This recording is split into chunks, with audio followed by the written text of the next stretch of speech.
ततः समन्ता विपिने समन्ता तमोवतारावहि मार्गयन्त्य पुनर्विमिश्रा यमुनातडान्ते हृषं विलेपुश्च जगुर्गुणांस्ते तथा व्यथा संकुल मानसानां व्रजाङ्गनानां करुणैकसिन्धो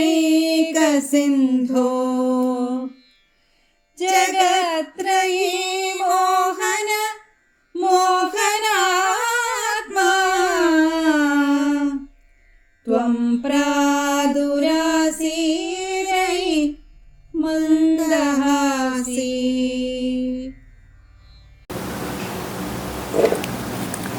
എല്ലാവർക്കും നമസ്കാരം. നാരായണീയത്തിൽ 60-ാം ദശകത്തിൽ ഗോപീവസ്ത്രാപഹരണം നടക്കുന്നുണ്ട്. അതിൻ്റെ കഥ എന്താ വെച്ചാൽ, ഈ ഗോപസ്ത്രീകൾ എല്ലാവരും കാർത്യായനി വ്രതമെടുത്തിട്ട് കുളിക്കാനായി യമുന ജലത്തിൽ മുങ്ങി അവരവിടെ കുളിക്കുകയും കളിക്കുകയും ഒക്കെ ചെയ്യാണ്.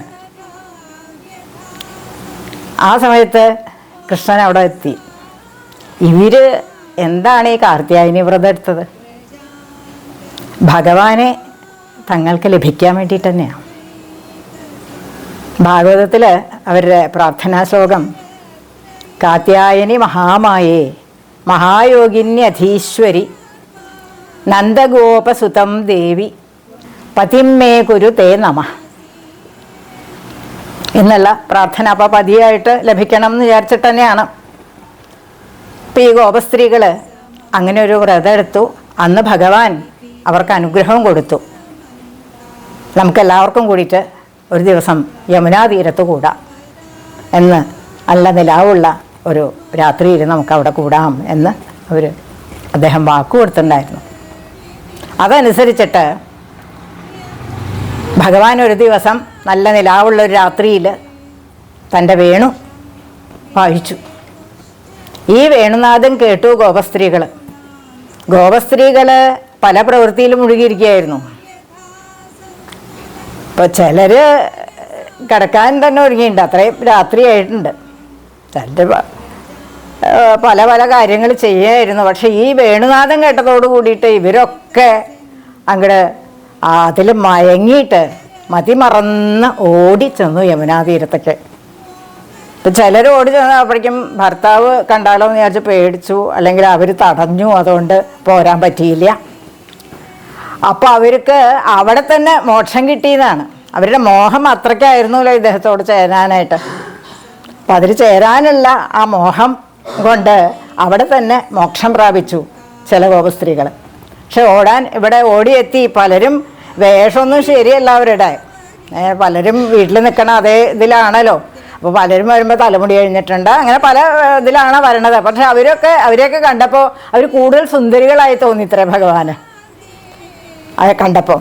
അപ്പം അവർ വന്നു ഭഗവാനെ കണ്ടപ്പോൾ പിന്നെ അവർക്ക് അദ്ദേഹത്തിന് ഇങ്ങോട്ട് കിട്ടിയതിൻ്റെ സന്തോഷത്തിൽ അവർ എന്ന മാതിരി സന്തോഷിക്കാമെന്നില്ല, ശങ്ക കൂടാതെ അദ്ദേഹത്തിനോട് പെരുമാറിയെന്നാണ്. അങ്ങനെ ആയപ്പോൾ അവർക്ക് വലിയ അഹങ്കാരം വന്നു. ഞങ്ങൾക്ക് ഭഗവാനെ കിട്ടിയല്ലോ എന്നുള്ളൊരു അഹങ്കാരം വന്നു. ആ അഹങ്കാരം മൂത്തപ്പോൾ കൃഷ്ണൻ വിചാരിച്ചു, എന്നാൽ ഇത്ര അഹങ്കരിക്കേണ്ട ഇവരെന്ന് വിചാരിച്ചു. അപ്പം അതുവരെ അഹങ്കാരമൊന്നും ഇല്ലാണ്ട് എല്ലാവരെയും പോലെ നിന്നിരുന്ന ഒരു സാധുവായിട്ട് നിന്നിരുന്ന രാധയെ കൂട്ടിയിട്ട് അദ്ദേഹം അവിടെ നിന്ന് അങ്ങോട്ട് മറന്നു. രാധ അദ്ദേഹത്തിന് വളരെ പ്രിയപ്പെട്ടവളാണല്ലോ. പോയി നോക്കുമ്പോൾ അപ്രത്യക്ഷനായപ്പോഴാണ് ഇവരൊക്കെ അയ്യോ കൃഷ്ണനെ അവിടെ പോയി എന്ന് പറഞ്ഞാൽ അവിടെയൊക്കെ തിരഞ്ഞു. പിന്നെ ഇവിടെയൊക്കെ തിരഞ്ഞു, ഇവിടെയൊന്നും കാണാനില്ലല്ലോ. അപ്പോൾ പിന്നെ ഇവർ ആ കാട്ടിലൊക്കെ പോയിട്ട് തിരഞ്ഞു തുടങ്ങി. അവിടെയുള്ള വൃക്ഷങ്ങളോട് ലതകളോടൊക്കെ ചോദിച്ചു, എവിടെ കൃഷ്ണനെ കണ്ടോ എന്ന് ചോദിക്കുകയാണ്.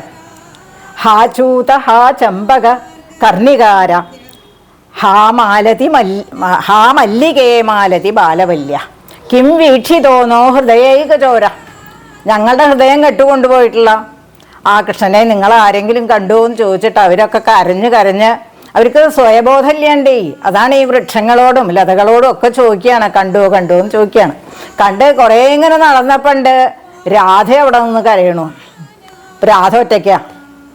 രാധ കൃഷ്ണനെ കാണാനില്ല എന്ന് പറഞ്ഞു. രാധയ്ക്കും കൃഷ്ണൻ്റെ കൂടെ കൃഷ്ണൻ അങ്ങോട്ട് കൂട്ടി പോയപ്പോൾ രാധയ്ക്ക് ഇത്തിരി അഹങ്കാരം വന്നു.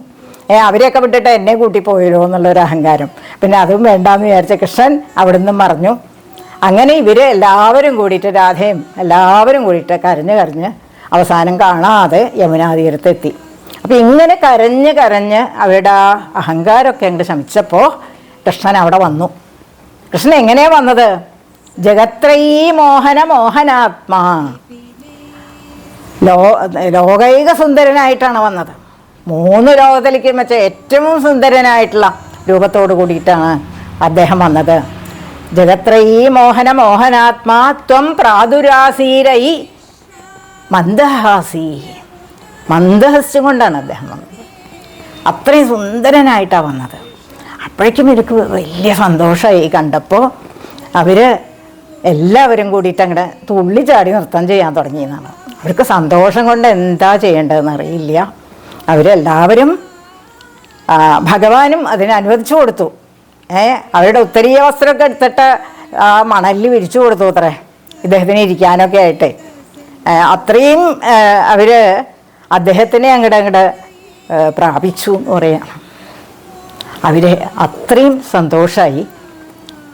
അങ്ങനെ സന്തോഷമായിട്ട് ഇരിക്കുന്ന ആ ഒരു ഭാഗം, അതായത് 68-ാം ദശകം, അതാണ് ഞങ്ങൾ ഇന്ന് കളിക്കണത്.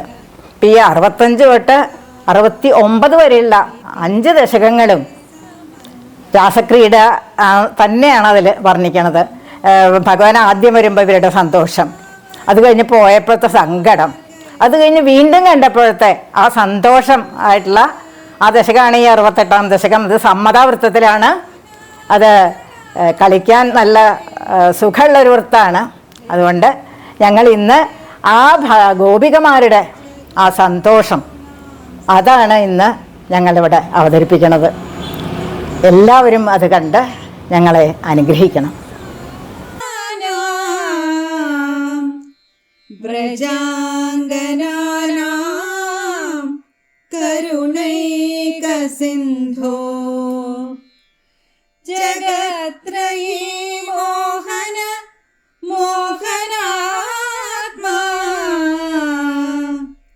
ത്വം പ്രാദുരാസീരൈ മന്ദഹാസീ.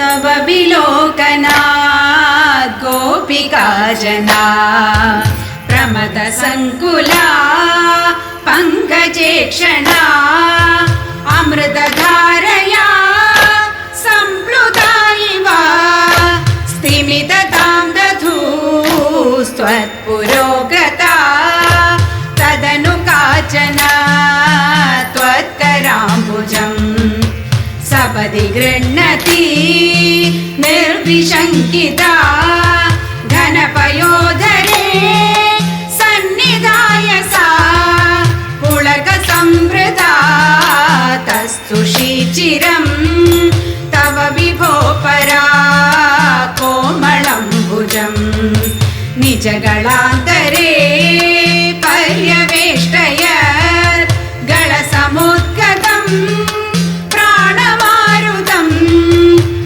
निरुन्धति वादिहर्षुला अपगतत्रपा कापि कामिनी तव मुखाम्बुजात् पूगचर्वितं प्रतिगृह्यत त्वत्र पङ्कजे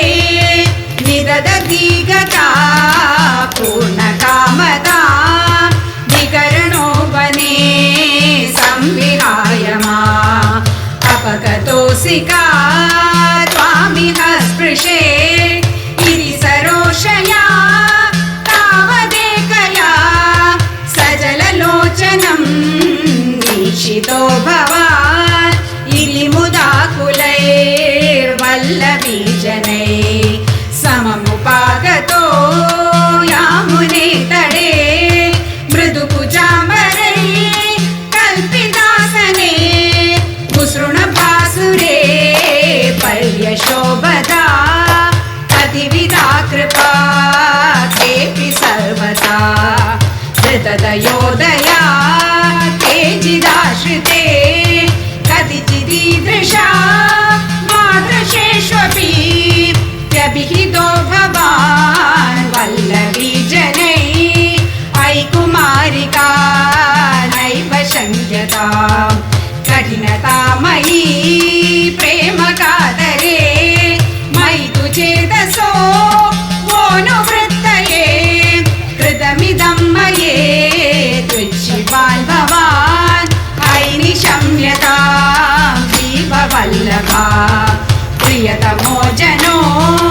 ईदृशो मम तदिह रम्यता रम्ययामिनी श्वनुपरोधमीत्यारभो विभो